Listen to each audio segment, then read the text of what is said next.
ও কাকি তুমি দাঁড়িয়ে আছো কেন? মামার বিয়েটা কি ও মা গোপালের দিও না এ কি হচ্ছে?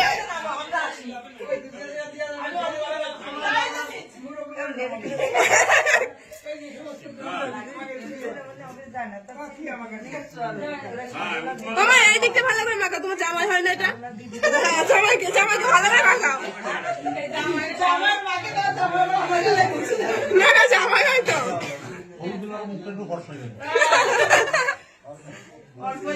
আমার হাতে